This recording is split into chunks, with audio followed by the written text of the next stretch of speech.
Pemirsa, pada tahun 2023 akan menjadi tahun yang penuh tantangan. Selain ada ancaman resesi ekonomi dunia, tahun depan juga merupakan tahun politik di Indonesia. Berdasarkan data 1 tahun sebelum pemilu, biasanya tren bursa saham akan cenderung melemah. Apakah tren penurunan bursa saham juga akan terjadi di tahun depan? Bagaimana pengembangan Bursa Efek Indonesia termasuk dengan papan ekonomi baru yang telah diluncurkan beberapa waktu lalu? Saya akan membahas lengkapnya bersama dengan Direktur Pengembangan Pasar Modal, Jeffrey Hendrik. Pak Jeffrey, terima kasih sudah bergabung dengan Zona Bisnis pagi hari ini, Pak. Terima kasih, Mercy. Baik, Pak Jeffrey, sebelum kita bahas mengenai tren dan pengembangan pasar saham untuk tahun 2023 mendatang, Pak, kita akan sedikit review, Pak, kinerja pasar saham selama tahun 2022. Seperti apa, Pak, kinerja pasar saham selama tahun 2022? Kalau kita kilas balik, sepanjang 2022 adalah tahun yang penuh tantangan. Ya, bagaimana pandemi belum selesai, kemudian ada perang, ya, tetapi kita bisa melihat ada optimisme di pasar modal kita. Ya, kalau kita lihat per penutupan kemarin, tanggal 29 Desember, indeks harga saham gabungan kita ditutup pada level 6.860, atau setara dengan pertumbuhan 4,23% sepanjang tahun 2022. Di dunia ini saat ini tidak banyak bursa dunia yang bisa membukukan pertumbuhan positif. Oleh karena ini, pertumbuhan positif yang ada di bursa Indonesia tentu kita syukuri. Pertumbuhan ini tentu diikuti oleh pertumbuhan dari nilai kapitalisasi pasar kita yang saat ini sudah mencapai 9.500 triliun atau tumbuh sekitar 15,2% sepanjang tahun ini.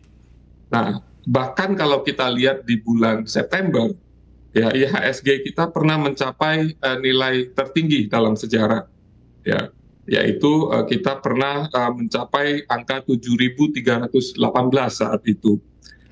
Di tahun 2022 ini kita juga membukukan banyak pencapaian seperti 59 perusahaan yang tercatat di Bursa Efek Indonesia atau melakukan IPO dengan fundraise sekitar 33 triliun rupiah. Dari sisi jumlah investor, kita juga membukukan pertumbuhan yang luar biasa. Investor pasar modal kita tumbuh 37,5% menjadi 10,3 juta investor pasar modal, yang 4,4 jutanya adalah investor saham. Tentunya ini adalah optimisme kita bersama, kerja keras dan kerjasama kita semua. Begitu, Mercy. Baik, Pak Jeffrey, meskipun penuh dengan tantangan di tahun 2022 ini, namun masih ada optimisme di pasar modal. Jumlah investor naik signifikan, lebih dari 30%, dan juga ada fundraise di pasar modal mencapai 33 triliun, Pak. Nah, ini bagaimana dengan target di tahun 2023 terkait dengan transaksi, indeks saham, maupun IPO, dan juga jumlah investor, Pak Jeffrey?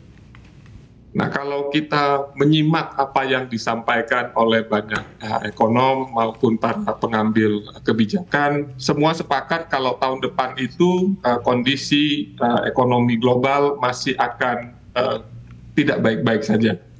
Tetapi kami di pasar modal tetap optimis, tetapi tentunya dengan kewaspadaan, atau kita menggunakan istilah optimis with cautious, ya.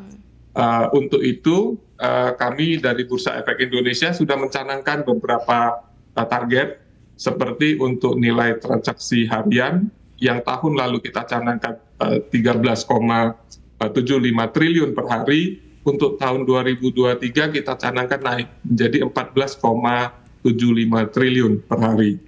Kemudian kami juga menargetkan 70 pencatatan efek baru yang terdiri dari pencatatan saham, obligasi, dire, dinfra, ETF, EBA, dan pencatatan lainnya. Dari sisi investor, kami tetap menargetkan ada pertumbuhan investor pasar modal kita sebesar 35%. Itu target-target yang ingin kita capai tahun 2023 nanti. Terima kasih. Baik, Pak Jeffrey, tahun depan merupakan tahun politik nih menjelang tahun 2024. Kalau kita lihat secara historis, Pak, biasanya nih jelang pemilu penuh dengan ketidakpastian, pelaku pasar wait and see, Pak. Nah, bagaimana cara dari Bursa Efek Indonesia untuk menjaga kinerja pasar saham, Pak, dan juga mengembangkan pasar saham di tahun 2023 mendatang? Nah, kalau kita melihat data historis ya dari 2 tahun politik sebelumnya, di tahun 2013 IHSG kita melemah 0,98%. Tetapi kemudian di tahun 2014 IHSG kita tumbuh, growth 22,29%. Demikian juga di tahun 2018 IHSG melemah 2,5%, tetapi tahun berikutnya growth 1,7%. Jadi dinamika pasar itu memang selalu ada, volatilitas jangka pendek itu selalu ada. Tetapi kalau kita melihat bagaimana optimisme yang sudah ada sepanjang tahun 2022 ini, kita meyakini optimisme itu tetap akan ada di pasar kita sepanjang 2023 nanti. Karena proyeksi ekonomi Indonesia secara makro diperkirakan akan lebih baik daripada negara-negara lain di kawasan ASEAN maupun di tingkat global.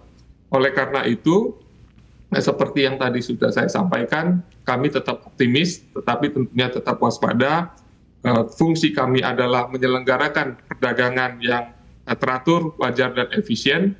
Itu tetap akan kami jalankan terus, supaya optimisme itu tetap ada di pasar. Yang tetap akan kami lakukan adalah membangun IT yang lebih baik terus, produk-produk baru tetap akan kami create dan kami luncurkan. Kemudian tadi sudah kita singgung sedikit bagaimana inisiatif-inisiatif yang terkait dengan ESG, kemudian juga peningkatan keterbukaan informasi dalam upaya untuk meningkatkan perlindungan investor. Baik, Pak Jeffrey, meskipun tahun depan menantang namun tetap optimis, waspada, dan Bursa Efek juga terus melakukan inovasi ya Pak. Dan beberapa waktu lalu Pak, di awal Desember 2022 ini, Bursa Efek Indonesia sudah meluncurkan papan ekonomi baru yang antara lain untuk menarik perusahaan sektor ekonomi baru atau teknologi ini melantai di Bursa Efek Indonesia. Sebenarnya apa yang menjadi targetnya Pak dari adanya papan ekonomi baru ini? Nah, papan yang kami sebut sebagai papan utama ekonomi baru ini tentu kami harapkan pertama adalah untuk perusahaan-perusahaan yang menggunakan teknologi untuk menciptakan inovasi untuk bisa bertumbuh dan berkembang bersama dengan Bursa Efek Indonesia, dapat mencatatkan sahamnya di Bursa Efek Indonesia untuk kemudian sahamnya bisa dimiliki oleh publik. Di sisi lain, untuk investor, keberadaan papan utama ekonomi baru ini tentu adalah bagian dari keterbukaan informasi, bagian dari perlindungan investor untuk memudahkan bagi investor untuk membedakan perusahaan-perusahaan yang tercatat di papan utama ekonomi baru ini dari perusahaan-perusahaan yang ada di papan lainnya. Sehingga dalam mengambil keputusan, investor kita sudah mendapatkan informasi yang lengkap dalam upaya mereka untuk melakukan investasi. Baik Pak, secara lebih lanjut Pak terkait dengan papan ekonomi baru ini, apakah ada penyematan notasi, identifikasi saham untuk memberikan informasi lebih lanjut kepada investor Pak? Tentu saja, seperti yang tadi saya sampaikan, papan ini yang kita sebut sebagai papan utama ekonomi baru, pertama-tama tentunya harus memenuhi seluruh ketentuan yang ada di papan utama. Kemudian harus memenuhi beberapa kriteria tambahan seperti harus memiliki pertumbuhan pendapatan yang tinggi, menggunakan teknologi untuk menciptakan inovasi produk dan jasa yang meningkatkan produktivitas dan pertumbuhan ekonomi serta memiliki kemanfaatan sosial. Ya, kemudian juga harus masuk ke dalam bidang-bidang usaha yang ditentukan oleh Bursa Efek Indonesia, seperti misalnya autonomous technology, kemudian genomic atau biomedicine, fintech, next G internet, cloud computing, cyber security, video gaming, future cash, dan bidang usaha lain yang ditetapkan oleh bursa. Nah, seperti yang tadi saya sampaikan, ini adalah bagian dari keterbukaan informasi dan perlindungan investor. Oleh karena itu, perusahaan-perusahaan yang tercatat di papan utama ekonomi baru ini akan disematkan notasi khusus, Baik. yaitu notasi khusus K untuk perusahaan-perusahaan yang tercatat di papan utama ekonomi baru dan menerapkan multiple voting shares. Dan notasi I untuk perusahaan-perusahaan yang tidak menerapkan hak suara multiple untuk sahamnya. Baik, Pak, selain saham teknologi yang menjadi perhatian pelaku pasar tahun ini juga adalah terkait dengan saham-saham yang menerapkan sistem energi baru terbarukan atau green economy. Nah, Bursa Efek Indonesia juga telah menerapkan LQ45 Low Carbon. Ini bisa dielaborasi, Pak, tentang LQ45 Low Carbon ini bagaimana dapat mendorong perkembangan ekonomi hijau di Indonesia? Nah, LQ45 Low Carbon Leaders Index ini berangkat dari bagaimana Indonesia telah meratifikasi Paris Agreement. Komitmen Indonesia untuk penurunan emisi gas rumah kaca di tahun 2030 dan mencapai net zero di tahun 2060. Target ini, komitmen ini tentu harus didukung oleh seluruh sektor, termasuk sektor keuangan dan pasar modal. Baik. Oleh karena itu, investor harus ikut mendukung dengan menginvestasikan kepada produk-produk yang berwawasan lingkungan. Baik. Nah, Bursa Efek Indonesia meluncurkan indeks IDX LQ45 Low Carbon ini dengan metode memilih perusahaan-perusahaan di universe LQ45 di luar sektor batubara yang telah berhasil menurunkan intensitas emisi karbon dia di atas rata-rata industri. Nah, dengan adanya indeks LQ45 Low Carbon ini, kita harapkan dapat menjadi acuan bagi investor untuk bisa mulai aktif berinvestasi di produk-produk yang berwawasan lingkungan tadi. Baik. Pak Jeffrey, terkait juga dengan rencana-rencana tahun 2023 mendatang, apakah sudah ada perkembangan terkait dengan Bursa Efek Indonesia sebagai platform untuk carbon trading ini, Pak? Ini bagaimana posisinya saat ini, Pak? Ya, kalau kita melihat Undang-Undang P2SK yang sudah disahkan, kemudian dari Permen KLHK nomor 21 yang juga sudah disahkan, memang tampaknya Bursa Efek akan ditunjuk sebagai penyelenggara perdagangan karbon. Nah, tentunya dengan amanat yang diberikan itu, Bursa Efek Indonesia tentu mempersiapkan diri. Ya, kami terus berkoordinasi dengan OJK, dengan Kementerian KLHK, dengan Kementerian Keuangan dan Kemenko Marves untuk mempersiapkan infrastruktur perdagangan karbon ini.